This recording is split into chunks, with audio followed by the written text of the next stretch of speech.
Welcome to Millennial 729. I'm Andrew. I'm Laura. And I'm Pamela. So I'm in Nashville, a podcast movement, and I realized I was just talking about this and hashing it out, but now I can't talk about it again in the main show because I just spoke about it. I'm just going to be repeating myself. But this is the one hotel I would never mind loudly podcasting from because in theory, the hotel is just full of podcasters. I wouldn't be mad if I heard another podcaster yelling through the wall, right? I mean, theoretically, but what if there was a certain kind of content that you didn't particularly care for and you had to hear them yelling through the wall about it?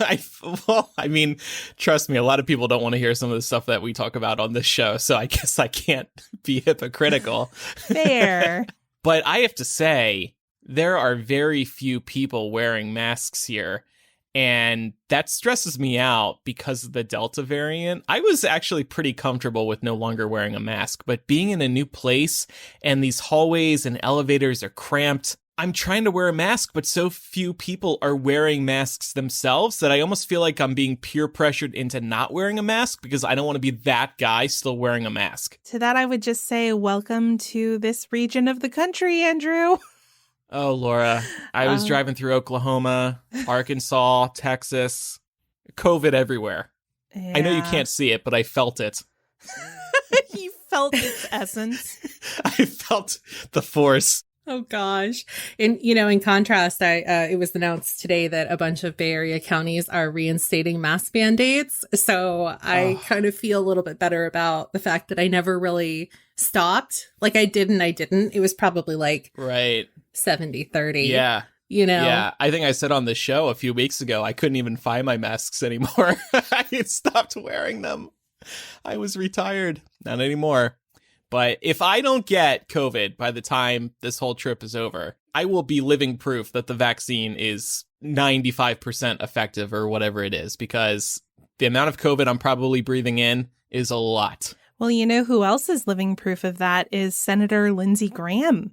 It broke today that he has tested positive for COVID-19, and he was saying on Twitter that his symptoms are very mild, and he credits the vaccine for that, and that he knows that if he had not been vaccinated, he would be experiencing much worse symptoms. So for once, he's actually putting information out into the world that's actually helpful. Yeah, thank you, Lindsay. As uncomfortable as I am saying that. Yeah. No, but that is good that he said that. By the way, Laura, I have a bone to pick with you. Yeah, I'm really curious about this. Oh, you're curious about this note that says, is Laura a fraud? Yeah, I'm not going to lie. I've had a little bit of anxiety about it ever since I saw it in the doc. I was like, what am I about to be called out on? Oh, see, you're getting exposed. The truth is about to come out. Okay, so yes, I am in the South now. And I'm here for a few nights, so I decided, let me go to a food store to grab some stuff for the room, so I'm not eating out the whole time. I see that there's a Publix nearby. Ooh. I'm like, oh, great, right. Laura's a huge Publix fan. Let me go finally check it out. So I go, and I do order a sub. Laura has recommended the subs. It was very good. That was a great recommendation, very fresh. I enjoyed it a lot. But then I go to check out, and like most food stores, they ask me for my loyalty number. And I'm like, oh shit, I don't have one. Wait, let me put in Laura's phone number. I'm sure Laura has a loyalty number. She's a huge fan. I punch in her number.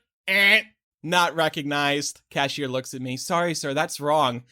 I look at her. I'm like, I can't even do this without laughing. I didn't actually say this, but I wish I did. My friend betrayed me. Laura, why don't you have a membership number with Publix? I thought you were a big fan. So I have to be honest with you. I've never been offered a membership at Publix. That's not something that any cashier has ever asked me or offered me. I didn't even know they had a program, but I shop there all the time. You liar! No, you know what I'm talking about. All food stores have that membership. It's not anything you have to pay for. It's just you have a number with them and you punch it in when you check out. Pam? Laura? I mean, neither Yeah. you. Yeah, I mean, but honestly, I thought Laura was going to say, I'm going to be honest with you. I still use my parents' home phone number because I definitely do that at Safeway. I see. Yeah. So I do If that at doesn't Kroger. work, I use my grandparents' old number, which we've gotten rid of our home phone number from like the 90s. Uh-huh.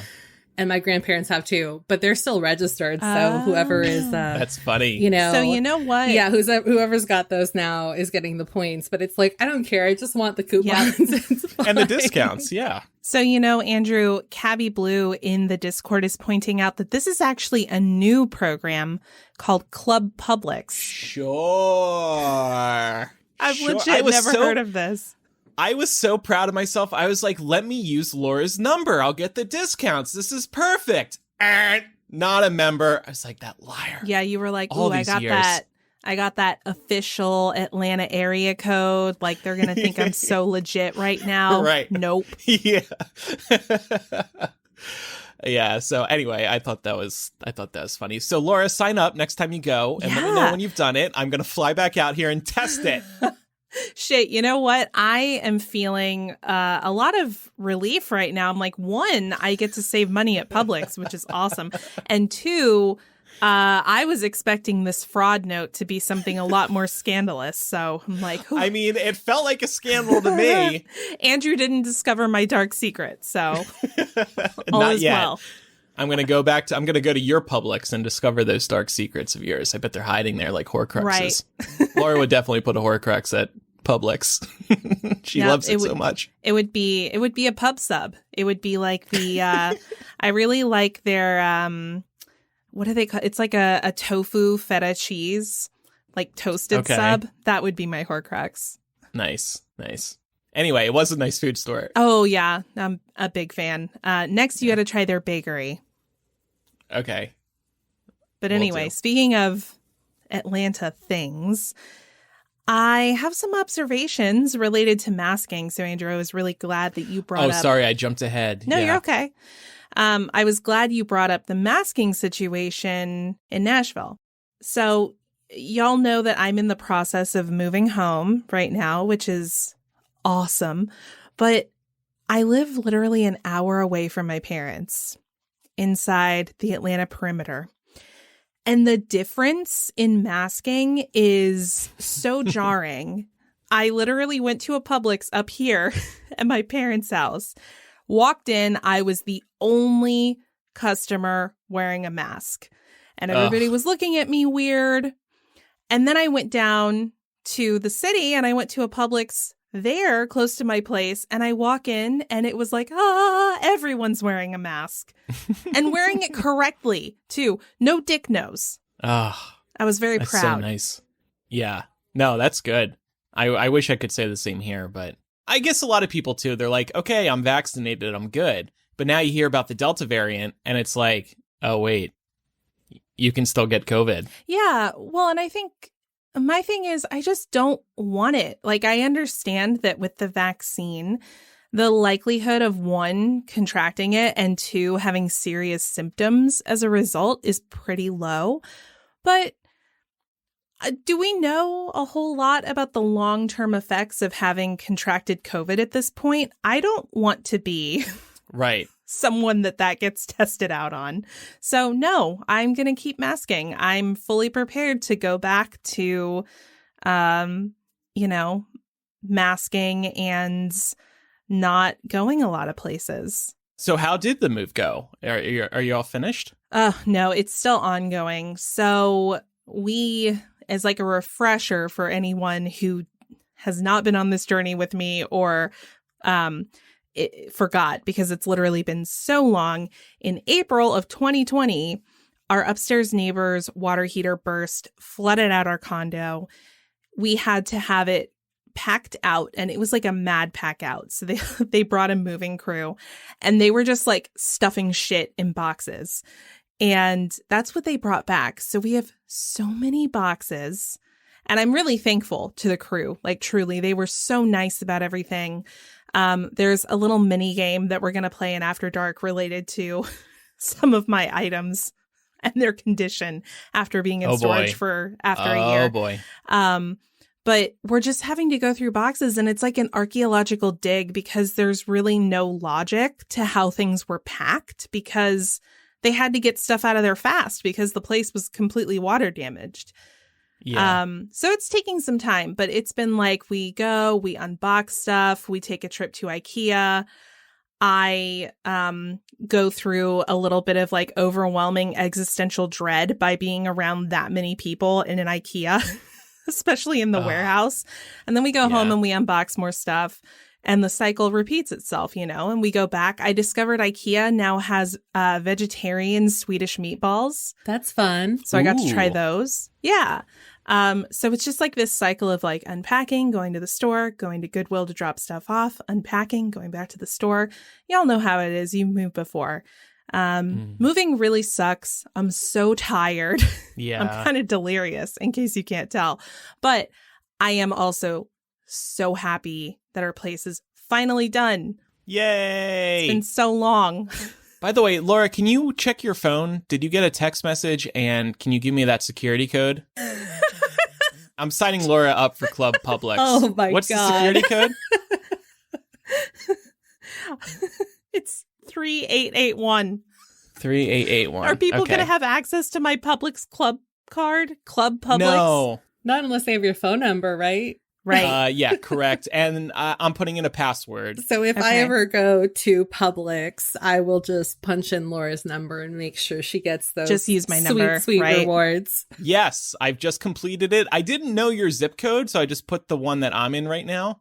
Okay. But That's not right. Yeah, but fine. it wants me to pick my favorite Publix. Well, I'll skip this part. You can do that later. But yeah, so now when any of us go, we just punch in Laura's number and we'll get those sick pub sub discounts. Hell yeah. Okay, Laura? Yeah. That sounds great. Thank you for signing me up. I can't wait to start saving money. Publix is really Oh boy, great. Here we go. If you no. If you go there to get your flu shot, they give you a $10 Publix gift card. Oh, that's great. Yeah. So like every year I go to get my flu shot and then I just turn around and go buy a pub sub. And most insurances cover the flu shot. Like you can get that for free. Right. So it's like It's like free I'm making money. Right. That's great. But yeah, there's this talk of starting to pay all Americans, $100 just to get vaccinated. Did y'all see that? I can't believe that this is like, that is America, that people just I don't know. want to prevent pain and anguish. So we have to pay them to go get something that's good for them. Yeah. And I think Manhattan already started this, or New York and the boroughs, I mean. So that's good. This has been a productive show so far. We got a Publix account for Laura. Okay, so we have this email from a listener. It's a pretty serious topic. I thought it would be an interesting discussion. This was a confessional, so we don't have the name of the writer. My best friend is one of those people that can never catch a break. He had a really messed up family and childhood, had to drop out of high school and get his GED, and every job he's worked has taken advantage of him and treated him terribly. He is such a good person and really a hard worker. He's 34 and has no family or any kind of support system except for me. He's miserable at the job he currently works, doing pest control. The company sucks, takes advantage of him, and works him until he's bone tired. He's depressed, too tired to do anything with any free time he gets, and the more years that go by, the more he doesn't see a point in anything at all. I can honestly see why he feels so low after everything he's been through and what life keeps throwing at him. The little I've mentioned is a fraction of what he's been through. It's really hard to see such a kind, genuinely good person go through this endless cycle of letdowns and trauma and disappointment. I've tried to support him however I can, but his main problem is finding a job that doesn't make him miserable. Know of any careers he could try next without having a college education? Any advice would be greatly appreciated. I don't know what else to do at this point. Well, first of all, you're great friends for trying to help somebody who's been down on his luck. The first thing that kind of occurs to me is there are a lot of work from home opportunities that have come up as a result of the pandemic. I know friends who don't have college degrees who were able to pick up technical support work from home jobs, IT work from home jobs, definitely entry-level stuff, but something that you could absolutely do without a bachelor's degree or even an associate's degree. Not to say that, if your friends felt like going to school would enable them to do something that they felt passionate about, that is a good option too.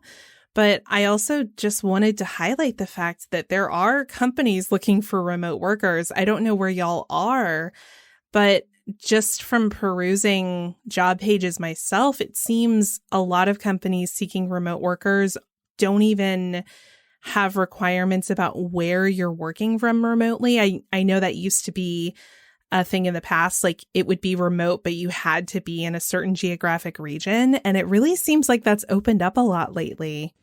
Mm-hmm.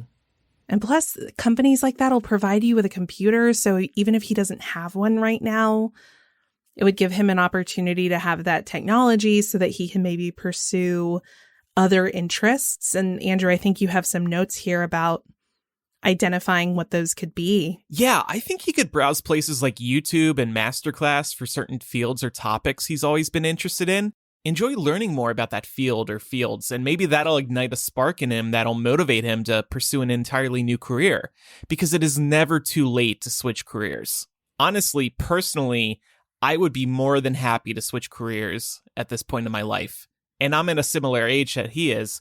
I've done what I've been doing for 15, 20 years now. And you know what? It's enough. It's been a good run. And for the record, I'm absolutely not changing careers. I'm happy. But what I'm saying is, it has been so long that I've been doing what I do. A total change sounds incredibly refreshing to me at this point. And for that reason, I would welcome and celebrate the idea rather than being fearful of it.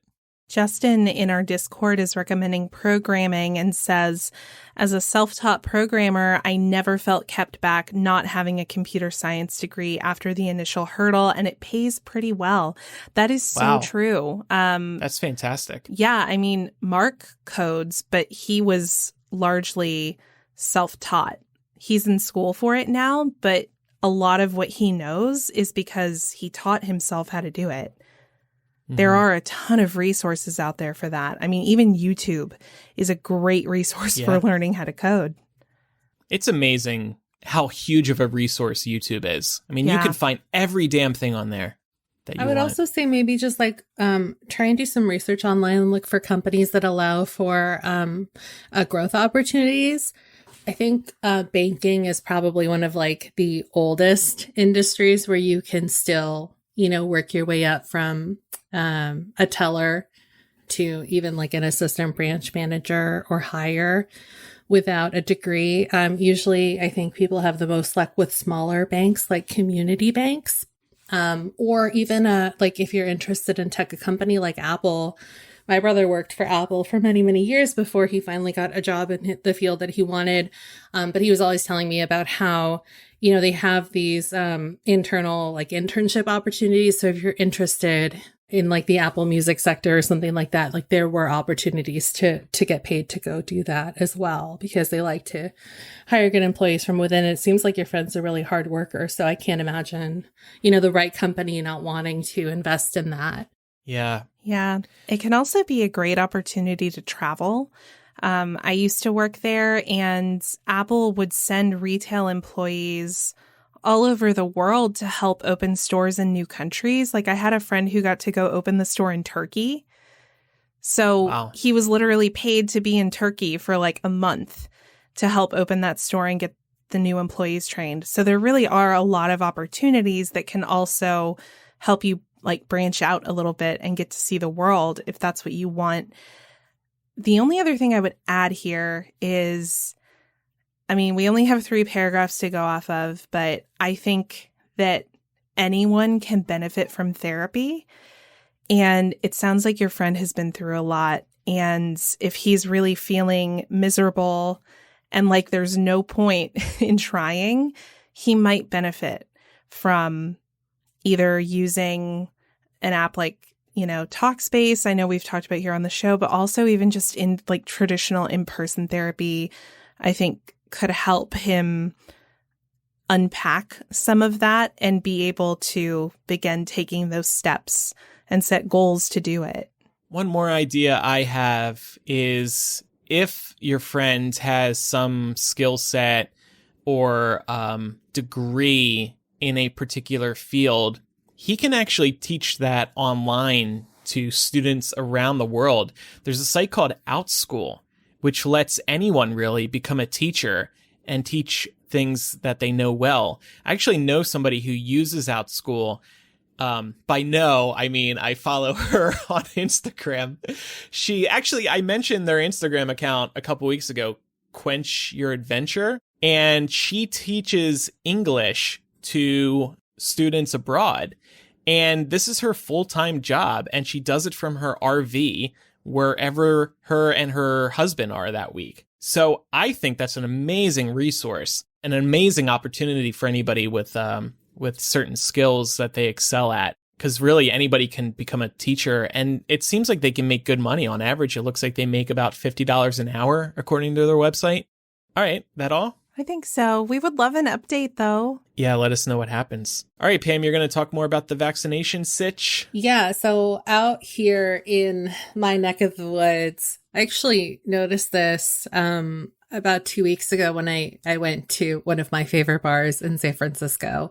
They were actually requiring proof of vaccination at the door. And I was like, that's fine with me because I'm vaccinated and the friends that I came with are vaccinated. Good for you for, trying to make sure that this establishment is safe for your workers and for people that come here. But it turns out they're not the only ones doing this, and they definitely won't be the last because late last week, the San Francisco Bar Owners Alliance, who represents about 300 bars or so, give or take, in the city, decided that they were actually going to require proof of vaccination for anybody who wants to sit indoors in these establishments. And this is a direct result of the spike in COVID cases across the state. San Francisco has done pretty well in terms of vaccination, but they're still only at 70%, which seems like a lot, but it's clearly not enough between, just like locals and also tourists coming into the city to really nip this in the bud, unfortunately. And in the statement, they pointed specifically to the uptick in COVID-19 cases among the staff, especially those who are fully vaccinated. They said, quote, "We believe we are obligated to protect our workers and their families and to offer a safe space for customers to relax and socialize." So the policy officially went into effect this last Thursday. Patrons without proof of vaccine or a negative test result within the past 72 hours are allowed to sit outside. And then individual bars, if they decide to, can opt out of requiring proof of vaccine. So it's not mandatory, but it's their official stance, which is kind of a big deal. And they're not the only city that are, trying to take kind of more extreme measures to make sure that the establishment stays safe. I know that you guys put some other examples in here as well. Yeah, so I know Broadway, they announced this week that when they reopen, all attendees will have to be vaccinated and wearing masks. My husband, Bruce Springsteen, has been back on Broadway for about a month now, and they've been requiring proof of vaccination.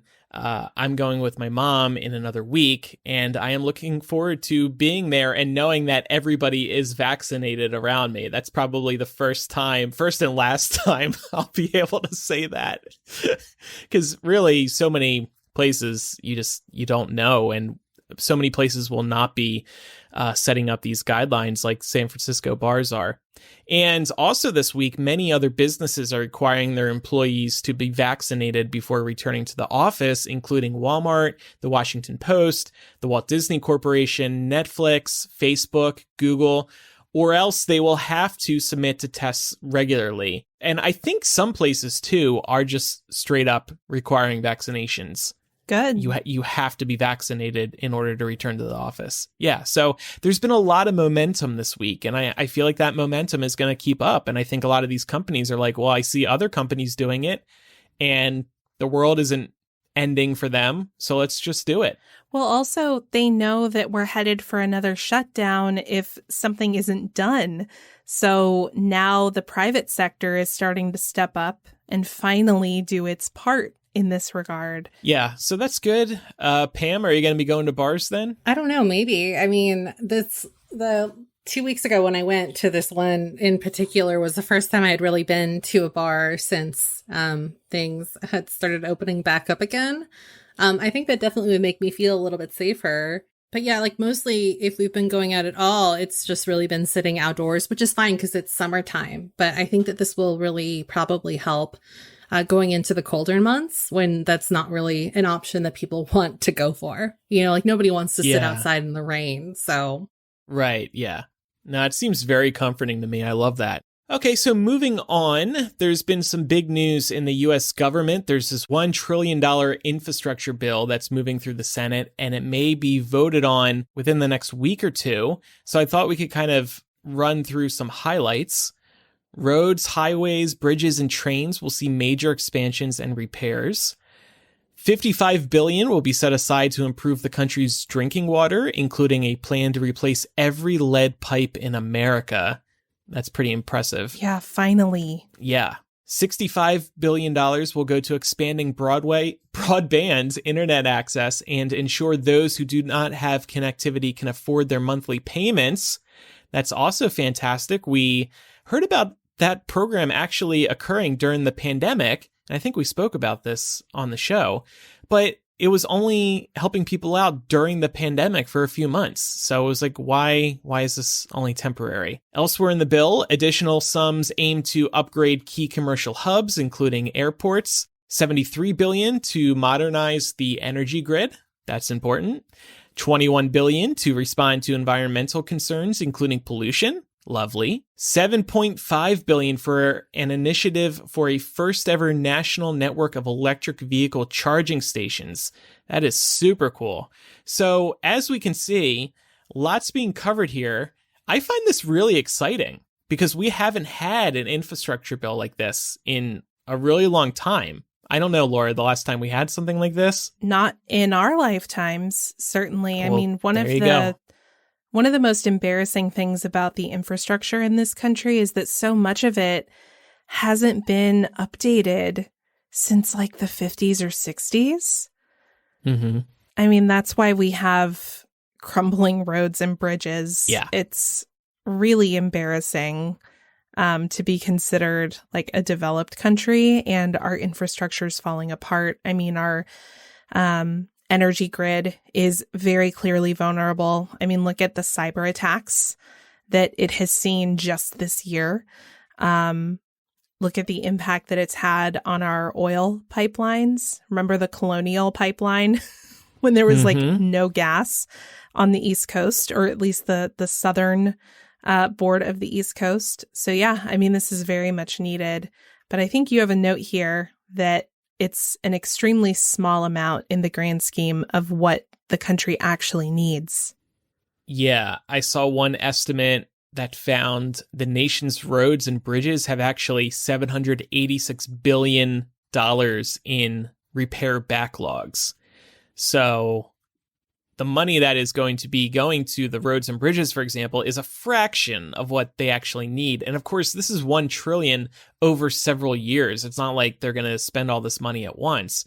So, $1 trillion, while that's enormous, you spread that out over a few years over modernizing so much of this country, that's really not much at all. But I did also read that that Democrats are going to start working on a $2.5 trillion bill once this one is done.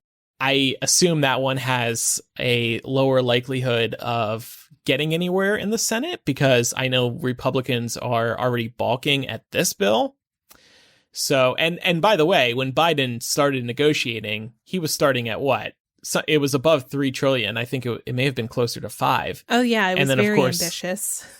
Yeah, that started waning down as Republicans continued to laugh at him, which is so weird. It's like, they're like, oh, we can't spend money. Americans don't want us to spend money.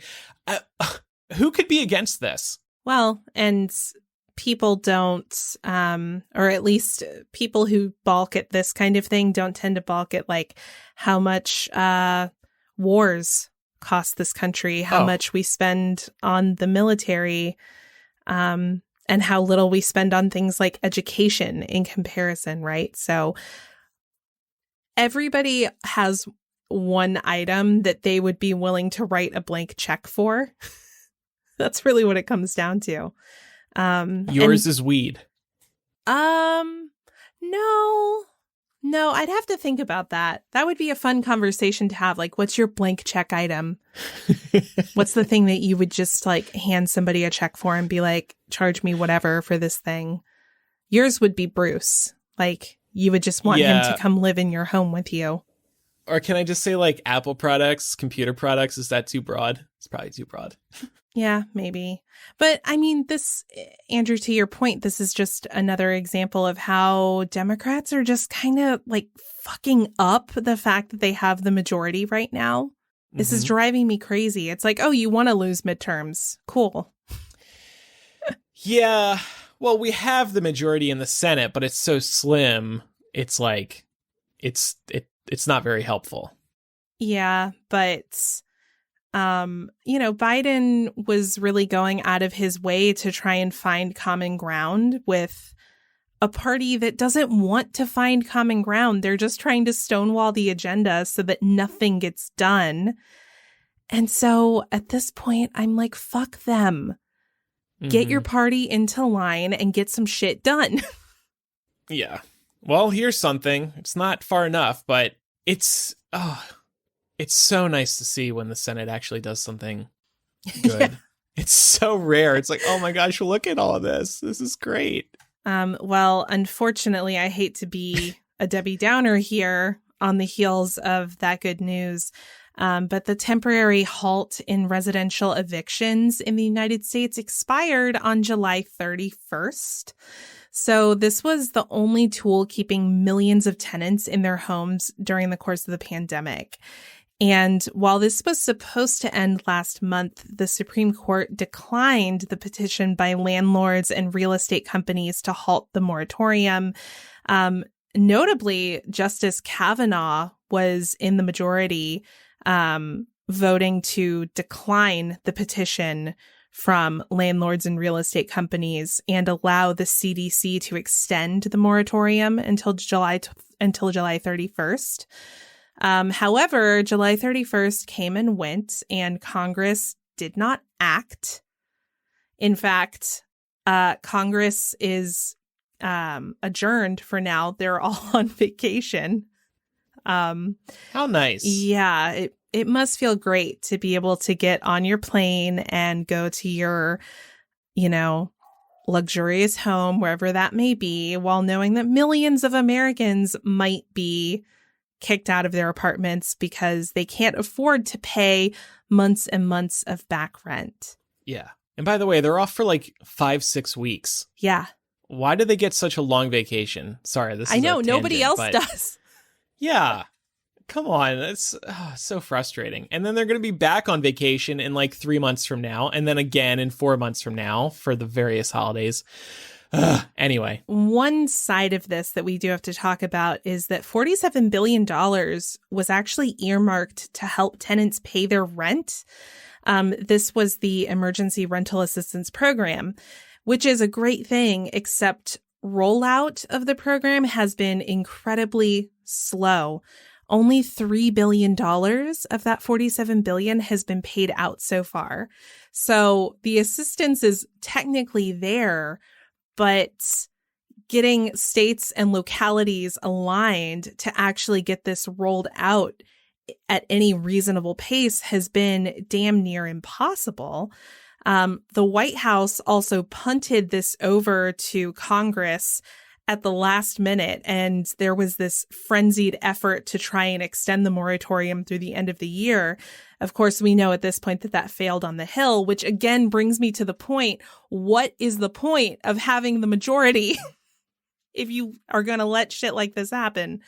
The White House also tried to punt this to the CDC to extend it, and the CDC said no go based on the ruling from the Supreme Court back in June.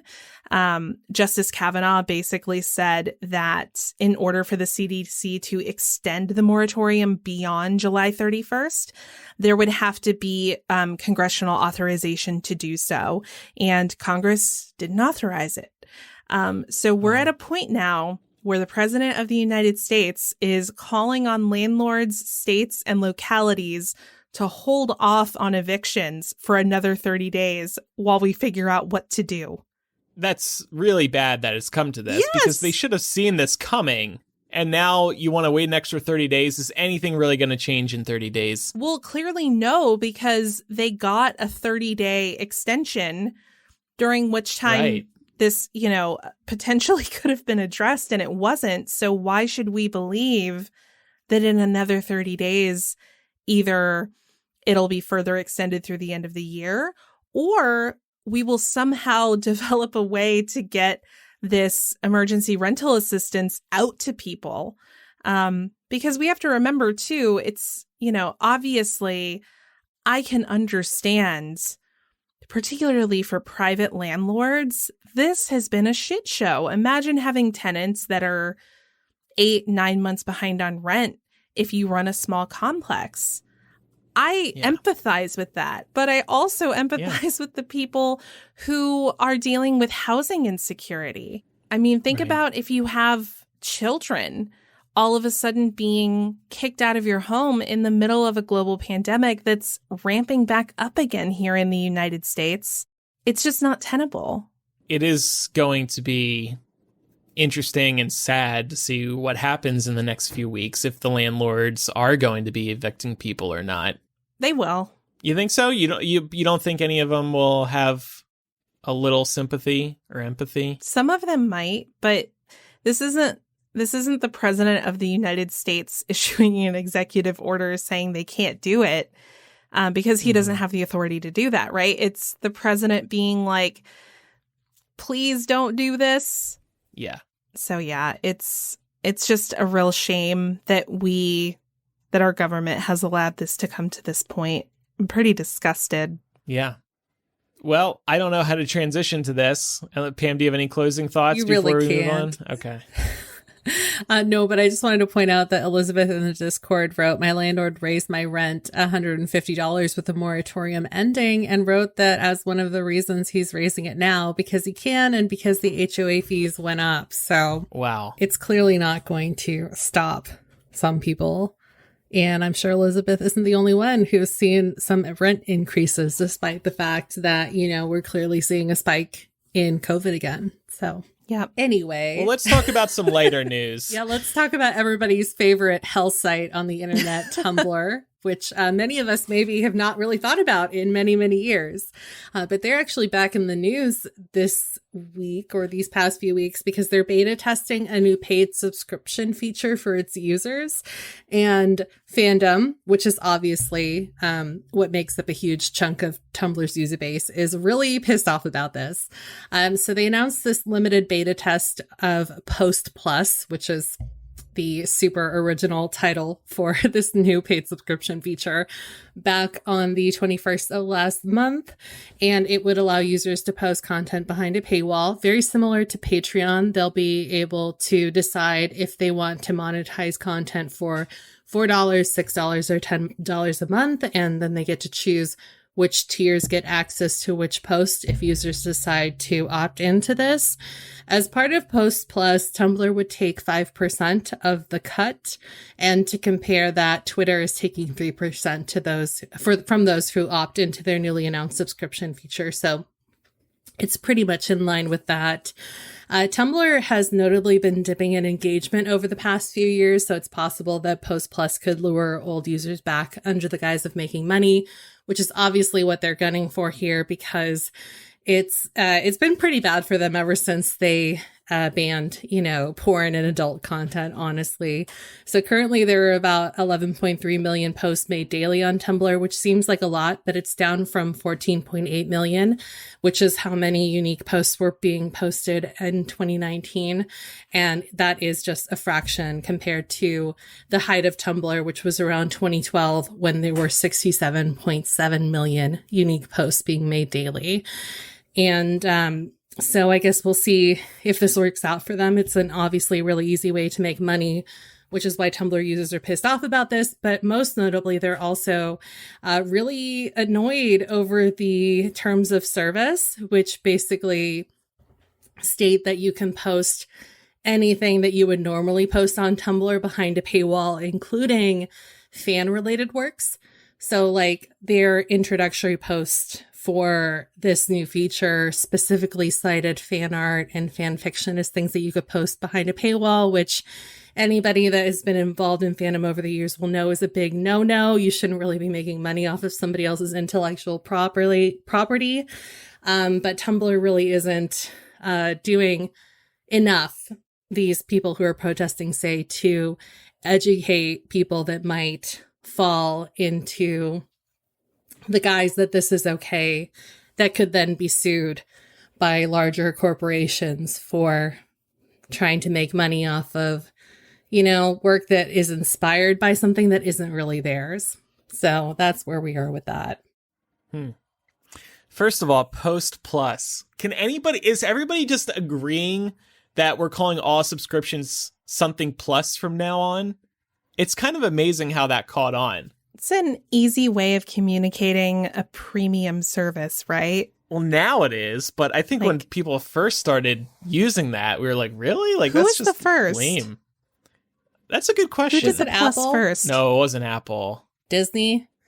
No, I feel like it was earlier than that. Oh. Hulu Plus. There was Hulu Plus, there was I remember. Hulu Plus? Everybody forgets about poor Hulu. They're like the ugly stepchild of streaming services.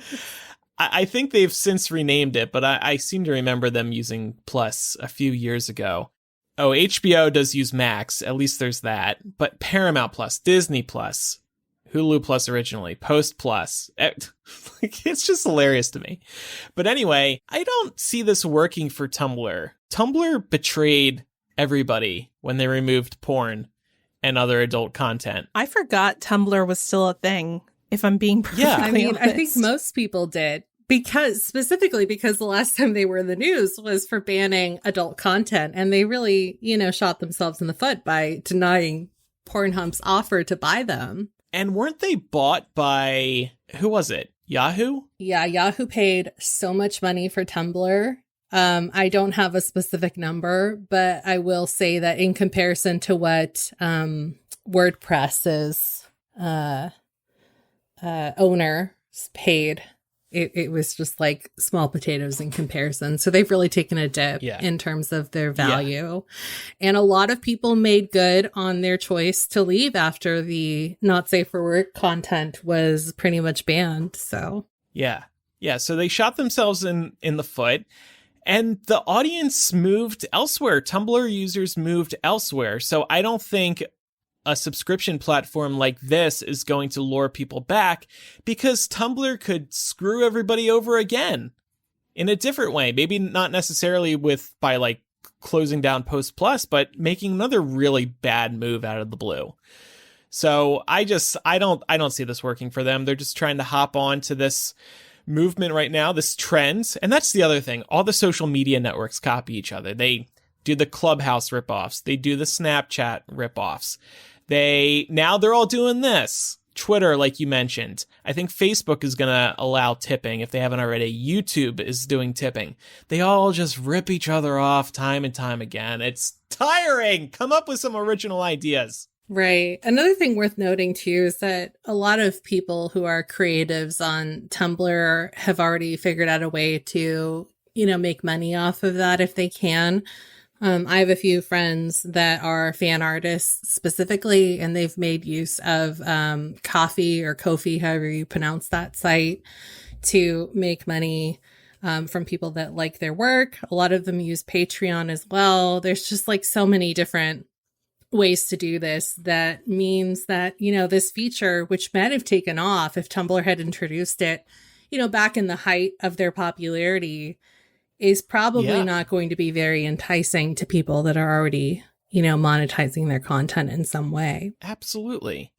Drew in the Discord is bringing up a good point. Everyone is saying Tumblr pushed out the people who could make them money, and now those people are on OnlyFans. There you go. Right. They went elsewhere. Yeah, so I just have to wonder, what does Tumblr think is going to be so attractive about this platform that it would entice people to move their business back? And you really aren't going to do that. Yeah, and if you do that, there's not like some subscriber transfer button across any of these platforms. For example, if we wanted to go somewhere else besides Patreon, we wouldn't. It just, if Laura said to me, hey, Andrew, let's move to Post Plus. I feel like, Laura, what the fuck is wrong with you? Everybody's already pledged on Patreon. Only a fraction of them would move over to Tumblr. Nah, if I was going to propose a move, I would say OnlyFans for sure. I think our folks would move to OnlyFans. I guess. But look, we have everybody hooked in here already. That's why I would never move anywhere else. There's like these competitors to Patreon, not even the ones we're talking about, some like Patreon spinoffs, and they try to lure people. I'm like, are you nuts? I'm going to sit here and probably have to work my ass off to get patrons to move over? No freaking way. I mean, let's be real. There's at least like 5 dead people subscribed to our Patreon, and nobody's canceled that subscription yet. Oh my God. Well, that's why we can't move. Andrew is sharing the secret millennial strategies for keeping engagement. I'm writing a book on this. This is one of my tips, one of my thoughts. As for the fan creation stuff, I kind of feel like I can't talk about this because of MuggleCast. I know it's different, but it feels the same.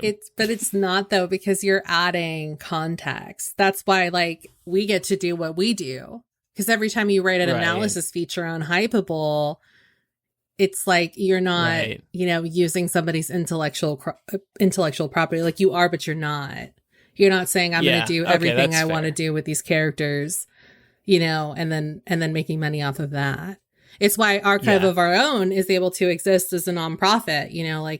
They're basically a direct response. If anybody doesn't know their fandom history, they're a direct response to a lot of fan fiction works getting taken down in the early 2000s. And they're a nonprofit and don't allow things like, Patreon links on their site so that they can remain a nonprofit and people don't get sued. So, yeah, nonetheless, because Warner Brothers has given us some hell before, I still get paranoid about MuggleCast. But that was probably, I bet you, it was in the early 2000s, right?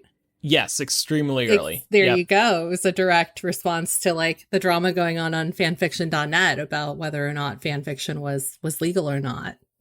Yeah. A lot of people probably don't know this. When MuggleCast and Pottercast launched, a few weeks after launch, we disappeared from the Apple Podcasts directory. At that time, the iTunes podcast directory, because Warner Brothers tried to take us down. And I think it may have been Melissa at Pottercast who called around and was like, yo, what the hell are you doing? We did obviously get restored, but it was scary. It was an uncomfortable reminder of the power these studios have. Anywho, Tumblr Post Plus is not going to work out. I already know it. Well, in other entertainment news, Scarlett Johansson is not happy about the rollout of Black Widow. Specifically, she is suing Disney for releasing the movie on Disney Plus. So she filed a lawsuit out in the LA Superior Court on Thursday, alleging that Disney breached her contract in simultaneously releasing the movie on Disney Plus and in theaters. The suit alleges that she agreed that her salary for Black Widow would be based in part on its box office success. The suit also says that as part of her contract, she, quote, extracted a promise from Marvel that the release of the picture would be a theatrical release. On the other side, Disney claims that there is no merit whatsoever to this filing, and they also kind of delivered a low blow by adding that the suit is, quote, especially sad and distressing in its callous disregard for the horrific and prolonged global effects of the COVID-19 pandemic. The studio also added that Johansson has received $20 million to date, and that Black Widow's release on Disney Plus has only added to her big payday for starring in the movie. For a little bit of context here, Black Widow raked in about $80 million in theaters and $60 million globally on Disney Plus in its opening weekend. And to date, it's racked up about $318 million worldwide. What did you guys think about this when you heard the news? Well, first of all, it's not appropriate for Disney to release her salary, right? That's normally not something that's shared, and they just came out of the floodgates and revealed it. I'm of two minds on this. First of all, she's burning a pretty big bridge here. Her character is done with in the Marvel universe, but she could have worked with Disney on other movies. And now I feel like no matter which way this goes, they're going to be less inclined to work with her Right, Pam? I would think so. At the same time, I don't think she cares. Like, yeah, Black Widow really is kind of her. I know that, spoilers, the multiverse is coming down the pipeline. So technically, anybody could come back if you look at the logistics of that. But I just really don't think she cares. I think Black Widow was always meant to be her last movie. Yeah. And so she can kind of just do this now because she doesn't really need to stay. Yeah. It's just Disney is so big that, and they own so many different studios. It's like, it just feels like, you're right. I think she doesn't care. Also, a contract is a contract.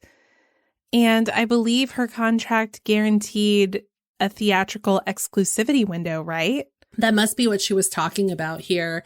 Yeah. But I do think that, I like that you brought this up, because I think that a lot of us were asking why Black Widow was not getting, sent straight to Disney Plus, especially since they kept pushing it back. And Disney was releasing other titles on there throughout the course of, the theater shutdown and stuff like that. And now I feel like we kind of have our answer as to why they didn't do it. I would have assumed that was standard contract lingo for actors. I'm signing up for a theatrical picture, and it'll be released in theaters. I think that's pretty common, actually. I remember when Lionsgate announced that the final Allegiant movie would be skipping theaters and would be a TV movie, the actors all bowed out, and they were able to escape their contracts because the contracts stipulated that the movie would be a theatrical release. So in order for the studio to get them back, they were going to have to renegotiate contracts, and guess what? That never happened. I also think she's doing this for fellow actors and other creatives in the industry. That's what I was thinking. This could set some major precedents, and it could allow other actors to sue or get additional money for other movies that were released on streaming platforms instead of exclusively theatrically. Yeah, I'm also seeing chatter in our Discord, and I briefly looked it up to see if it's substantiated, but apparently Emma Stone is considering doing the same over Cruella. Yeah. Oh, wow, that's huge. So I guess she's considering doing the same in light of Scarlett Johansson pursuing this. I think that it is a good thing. I mean, ultimately, as I said, a contract is a contract. And if you guaranteed her a theatrical exclusivity window and said that her earnings would be determined based on box office sales, then you broke your contract. Yeah. It's plain and simple at the end of the day. And hopefully, my hope is that this would empower actors who maybe don't have the heavyweight star status that people like Scarlett Johansson has to be able to negotiate better contracts. Also, hopefully, this becomes a standard negotiation now that, day and date direct releases on streaming services are more of a thing. Hopefully that just becomes a standard inclusion as part of your initial contract negotiation. What will my compensation be in the event that my film is released day and date with the theatrical release? Yeah. And you bring up a really good point about that, because the thing about, something like Black Widow, Cruella, or any movie that we're seeing this year, we were supposed to see last year, is that those contracts were drafted up years ago, way before anybody even probably fathomed the idea that the exclusivity window for theatrical releases would be narrowed, that we would be living in a time where studios would seriously be considering sending really big titles straight to streaming. Even, we talked a couple of weeks ago about how Kevin Feige was discussing how they were contracting stars for their movies, and how one of the things that they're now putting into contracts is, theme park attraction obligations and things like that. So I'm sure all of that is stuff that wasn't being discussed 10 years ago, that now people are thinking, well, I got to make sure that I stick that into my contract now, because if not, I'm going to be out a serious amount of money. Yeah. Yeah. And I think that it is really easy as normal people to look at this and be like, oh no, famous Hollywood actor didn't get paid as much as they wanted to for their big film. But money still isn't an object for this person. Like, they're rich and famous. Like, there's just certain realities of life that they don't have to contend with. And it can be really easy to take a cynical stance and look at it like that. Like, oh, boo-hoo. You know, you're already rich. Why are you complaining? But I think from a legal standpoint, it's a really interesting case to look at. And, you know, it can have trickle-down effects on, as we've alluded to earlier, like which actors are going to work with which studios. Yeah. You know, like I think you're probably right that it would be weird if Scarlett Johansson ever worked with Disney again after this. No. Of course, they did bring James Gunn back for Guardians 3. Yeah, that's true. That was a different situation. That was different. But also, yeah, but Disney also has more money than God, so they probably don't care. Yeah. And I mean, if they're nice to Scarlett after this, then that might imply, hey, other actors, feel free to sue us, and we'll play nice years after this. They might want to make an example out of her and be like, if you try to sue us, we're not working with your ass again. So don't even think about it. Because for a lot of people, not working with Disney again would be devastating. And you also have to think about how these execs, they move over to other studios. Maybe some of them would carry a grudge to another studio, and before you know it, you're just shut out of Hollywood. I mean, honestly, other studios might not like that Scarlett's suing Disney. So we've established that she might not care. She might be finished with acting in movies, but big repercussions in the industry. Did either of you see Jungle Cruise? No. Yes. I have not. I heard it was good. It was good, yeah. Pam, did you like it? I didn't like it very much. Oh, okay. I thought it was fine. It kind of reminded me a little bit of the first Pirates movie, honestly. Mm-hmm. Yeah. It's like, for me, it was like Pirates meets The Mummy, and both of those movies played pivotal roles in my childhood. So I just feel like it was living up to, had a lot of big shoes to fill, basically. I thought it was an ideal summer action comedy. So I liked it from that perspective.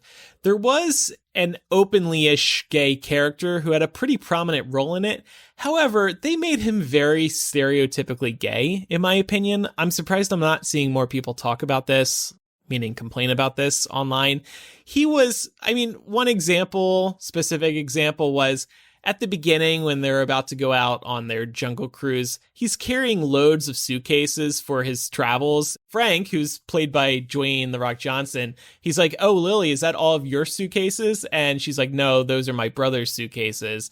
But then he was just also wimpy and awkward. I just felt he was very stereotypically gay, and that bothered me. It's like the first time Disney is actually going to put a gay character in a almost lead role, and they just make him a stereotypical gay guy. That's not helpful. So, because I don't know, genuinely, they were very like open and outward with it. Like they explicitly were like, this is a gay character. Well, first of all, was it implied? Well, at first of all, I thought it was pretty heavily implied, but there is a scene between the gay character and The Rock's character where he doesn't come out and say it. He doesn't say, "I'm gay," but he implies it heavily. Basically, they're talking about how some lady wanted to marry him, and he was like, and I said no to her and like all of the other prospects because my interests lay elsewhere. Yeah, and then Frank is like, "To elsewhere," or something like that. But, yeah, he was just like, all right. Yeah, and look, that's great. He's accepting of it, of course, but stereotypically gay, and I was frustrated by that. Yeah, I can understand that. That sounds really aggravating. Just make him straight acting like me. And then he could still have that line with The Rock. And, because it's also about normalizing gay people. And you can't really do that for those who are still uncomfortable around gay people or who are just straight up homophobic. You're also making the character a stereotypical gay guy. That doesn't help anything. All right, it's time for some recommendations. I want to recommend a game that I heard from somebody else the other day. I have mentioned on the show over the years that I used to love Roller Coaster Tycoon as a kid, and they recently, by recently I mean 2-3 years ago, they brought Roller Coaster Tycoon Classic to iPhone and iPad, and I was so excited about this. The port was such a well-done port of the game. It works very well on the phone. But now there's a new Roller Coaster Tycoon in town, and it's actually been out for a while. I had never actually looked into it before. It's called Planet Coaster, and it's Roller Coaster Tycoon on steroids. It's a modern take on Roller Coaster Tycoon with the graphics, the details, the control. It's all incredible. I am really blown away by this. It's almost too much. I kind of like that Roller Coaster Tycoon is a simpler game, even still, playing it on your phone.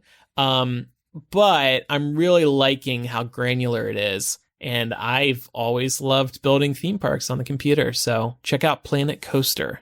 I wanted to recommend Never Have I Ever on Netflix, which is written by Mindy Kaling. Season 2 dropped a couple of weeks ago, and it's just such a fun show. Season 1 was really great. Season 2 is fantastic.